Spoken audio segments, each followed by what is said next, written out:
Hello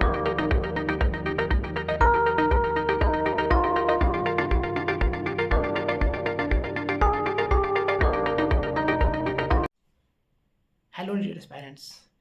तो लो यार, sorry यार, ये मैं वीडियो थोड़ा सा लेट शूट कर रहा हूँ।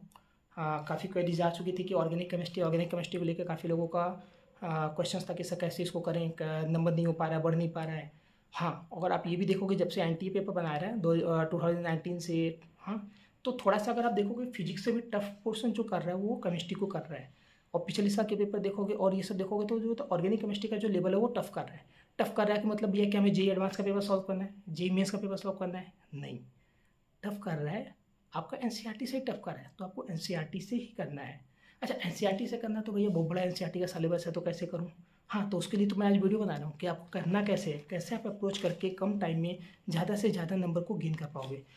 तो सबसे पहले मैं ऑर्गेनिक को आपको 3 पार्ट में बांटूंगा, जितने भी चैप्टर्स हैं, सेट ए, सेट बी और सेट सी। सबसे पहले आपको सेट ए के करने हैं। सेट ए के जो होते हैं अगर आप कर ले रहे हो तो आपके 80% जो होता है वो आपके सवाल ऑर्गेनिक के हो जाएंगे। उसमें जैसे मैं आपको स्क्रीन पे स्क्रीन पे देख रहे होगे, मैंने रखा हुआ है जीओसी है, नेम रिएक्शन है, एल्डिहाइड कीटोन है, कार्बोक्सिलिक एसिड का है, बायोमोलिक्यूल्स है, आईपीएसएन आइसोमरिज्म है, हेलो एल्केन और हेलियरिन है। अगर ये टॉपिक आप अच्छे से एनसीईआरटी से कर ले रहे हो, जल्दी जल्दी कर ले रहे हो, एक बार अंडरलाइन कर ले रहे हो, इनटेक्स क्वेश्चन तो बहुत ही जरूरी है। इनटेक्स क्वेश्चन से डायरेक्ट सवाल आ रहे हैं। आपने केमिस्ट्री के 2023 के एनालिसिस का वीडियो अगर नहीं देखे हो तो आप जाके वहाँ देखो। आपको उस देखने से ये पता चलेगा कि आपको एग्जाम का अप्रोच क्या है, एग्जाम में पूछना कैसा सवाल चाह रहे हैं। आप वहाँ पे देखोगे मैंने पूरा पेज नंबर के साथ एनसीईआरटी की मेंशन किया कि कौन से क्वेश्चन कहाँ से आए हुए हैं। तो आप वहाँ जाके देख सकते हो कि एनसीईआरटी के इनटेक्स के क्वेश्चन के कितने महत्व हैं। जीओसी में जैसे कि आप इफेक्ट होते हैं, एसिडिक स्टैंड, बेसिक स्टैंड, एक सवाल तो फिक्स है।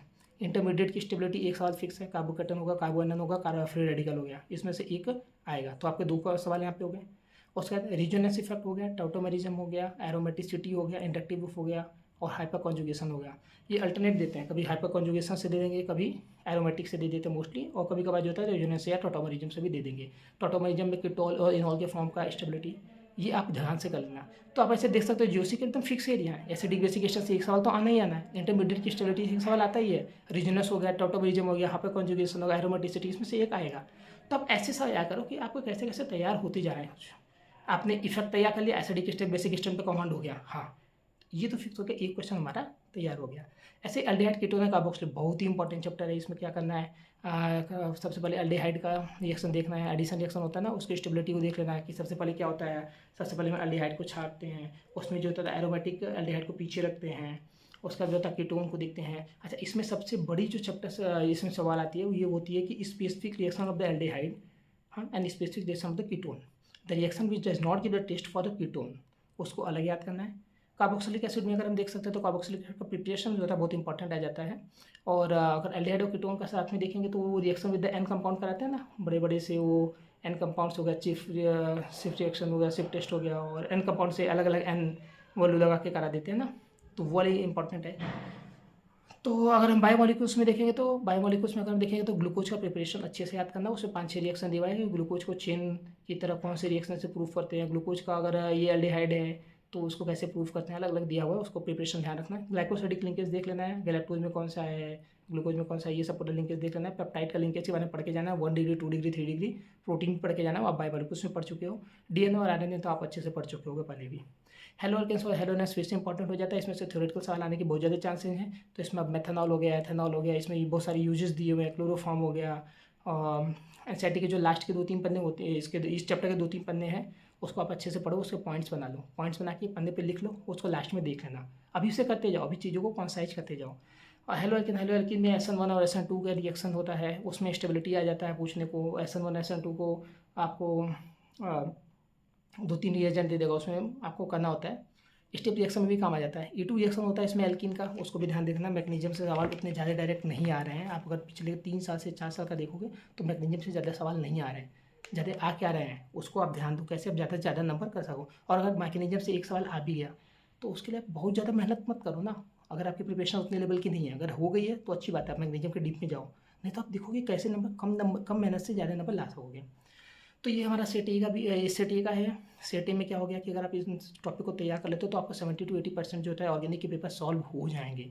और इसमें भी स्पेसिफिक सवाल है, जैसे मैं बताया एसिडिक स्ट्रेंथ, बेसिक स्ट्रेंथ, टॉटोमरिज्म का, इनऑलर कीटोन का, एरोमेटिसिटी का एक सवाल जैसे इसी साल आया था, इंडक्टिव इफेक्ट हो गया, रेजोनेंस हो गया, ग्लूकोज का प्रिपरेशन हो गया, SN1 SN2 की एबिलिटी हो गई, और खास करके एल्डिहाइड कीटोन की स्पेसिफिक रिएक्शंस हो गया, हाँ, रोजन रिएक्शन, ये सब हो गए। सेट बी में हमने रखा हुआ है वो टॉपिक जैसे कि हाइड्रोकार्बन है, अल्कोहल, फिनॉल एंड ईथर है, क्वालिटेटिव एंड क्वालिटेटिव एनालिसिस है, एमाइन एंड डाइजर सॉल्ट है।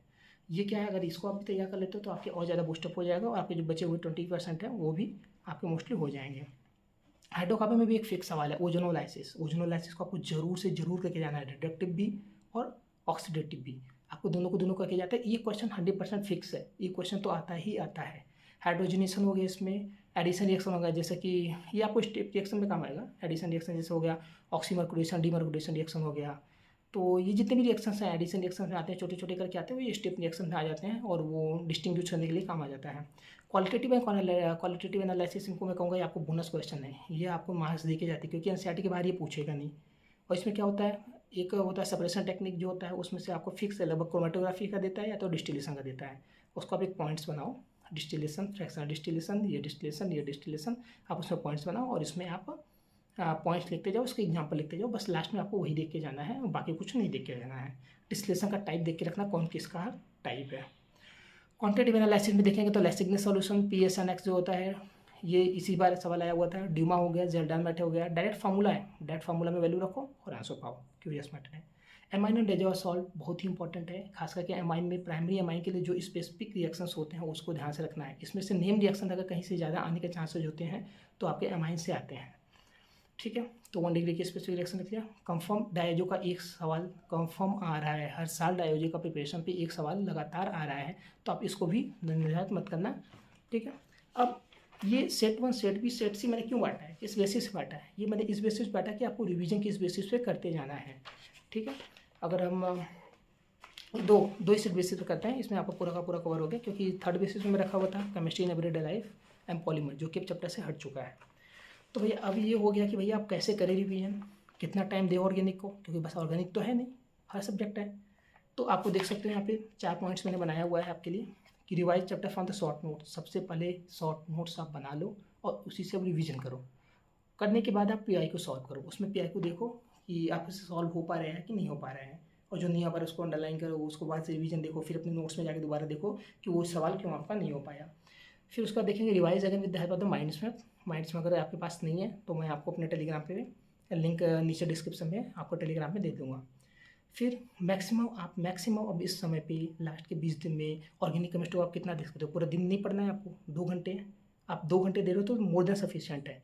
आप इसको भी 2 पार्ट में बांट लो, 1 घंटा 45 मिनट और 15 मिनट। 15 मिनट में करना क्या है, आप 15 मिनट, ये जो 15 मिनट होगा आप सोने के जस्ट पहले रखो, और इसमें क्या करो, लाइट ऑफ करो और सोने लगो। सोने के पहले एक बार रिविजन करो, हाँ जेल्डा मेथड में ये था, इसमें ये था, इसमें ये था, कार्बोकटन की क्लोरिटी ये थी। इसको बस आपको सरफेस पे, माइंड के सरफेस पे लाना है। और 1 घंटा 45 मिनट में आपको क्या करना है, उसमें आपको सेक्शन ए सेक्शन बी जैसे मैंने 2 पार्ट में बांट दिया, उसी हिसाब से आप प्रिपरेशन करते जाओ और ए से बी की तरफ आते जाओ।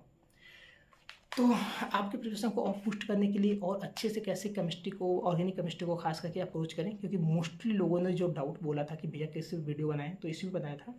तो आपको और क्या करना है, आपको चीज़ों को बांटना है, जैसे रिडक्टिव एजेंट और ऑक्सीडेटिव एजेंट जितने भी हैं एक साइड रख दो, टॉलरेंस एजेंट हो गए, हेलोफॉर्म रिएक्शन हो गए, जितने भी हैं उसको एक साइड रखो। रिडक्टिव एजेंट हो गया जैसे कि LiLH4 हो गया, NaBH4 हो गया, ये सबका एक साइड रखो, हाँ। और ऑक्सीडेशन को एक साइड रखो। ऑक्सीडेशन से मैंने बताया था ओजोनोलाइसिस एक होता है, कंफर्म है। उसका क्या करो, आप रिड्यूसिंग एजेंट इसको रखते हैं, नेम रिएक्शन का एक अलग लिस्ट बना लो। तो क्या करोगे, 3 लिस्ट बना लोगे, एक रिड्यूसिंग एजेंट का अलग से, एक बना लोगे ऑक्सीडेटिव एजेंट का बनाओगे, तीसरा बना लोगे इसमें नेम रिएक्शन बनाओगे। अच्छा, आपको और अच्छा करना है स्टेप रिएक्शन। भैया स्टेप रिएक्शन नहीं हो रहा है, स्टेप रिएक्शन 2 से 3 आ रहे हैं और वो नहीं हो पा रहे हैं, हर साल 2 से 3 को आ रहे हैं। तो उसके लिए क्या करना है, मैं आपको कुछ रिएजेंट देखो अभी दे रहा हूँ, उसको आप, वो रिएजेंट तो बहुत इंपॉर्टेंट है, उसको आप जरूर करना। जैसे एल्कोहलिक KOH है, एक्वाच KOH NaOH है, डाइल्यूटेड कोल्ड KMnO4 है, Br2 वाटर बहुत इंपॉर्टेंट है, CO2Cl2 NH4 है, CrO2Cl2 है, ये जाइमोटाइमन राइमोटाइमन है, हाँ जितने भी हैं ये आपको देख लेना है और इसका एक अच्छे से रिवीजन कर लेना। अगर आपको इसमें भी दिक्कत आ रहा है कि भैया इसमें सबस्ट्रेट क्या है, इसमें प्रोडक्ट क्या बन रहा है, तो फिर से मैं बोल रहा हूँ, मेरे आप टेलीग्राम चैनल पे जाओ, वहाँ पे मैं आपको PDF के फॉर्म में इसको भेज दूँगा। तो बच्चों ये रहा आपका स्ट्रेटजी। तो एक बार मैं समराइज़ करना चाहता हूँ वीडियो को। तो आपको ये बताना कि आपको 2 घंटे से ज़्यादा ऑर्गेनिक केमिस्ट्री को नहीं देना, उसको आप 2 स्लॉट में बांट दो, 1 घंटा 45 मिनट और लास्ट 15 मिनट जो कि सोने के पहले करना है। रिवीजन का जो प्रक्रिया रहेगा वो रहेगा, पहले सेक्शन ए वाला जो मैंने पोर्शन बताया उसको आप करो, फिर सेक्शन बी वाला करो। सेक्शन ए में जैसे होगा नॉमेनक्लेचर, आप थोड़ी सी मेहनत करके एक सवाल अपने आप को मेंटेन कर लोगे, वो फिक्स हो जाएगा। आइसोमेरिज्म में अगर एक बार आप कर लिए, ज्योमेट्रिकल आइसोमेरिज्म ही मोस्टली आ जाता है, उससे पूछ लेगा जीआई है कि नहीं है, तो वो आप करके एक बार कर सकते हो। एसिडिक स्टैम्प बेसिक स्टैम्प कर लेना है। रिड्यूसिंग एजेंट और ऑक्सीडेटिव एजेंट से एक सवाल आएंगे, और एडिशन रिएक्शन जैसे मैंने बताया एक आएगा, उसका टैटोमेरिज्म हो गया, हाइपर कॉन्जुगेशन हो गया, इसमें से एक दो सवाल आएंगे। तो जैसे मैंने बताया उस हिसाब से पीछे पीछे करते चले जाओ। आपका एक बैलेंस पॉइंट होता है आपको बायोमोलिक्यूल्स, तो एक बार पढ़ के अंडरलाइन करके अभी छोड़ दो, बाद में उसको बस एक बार देख लेना।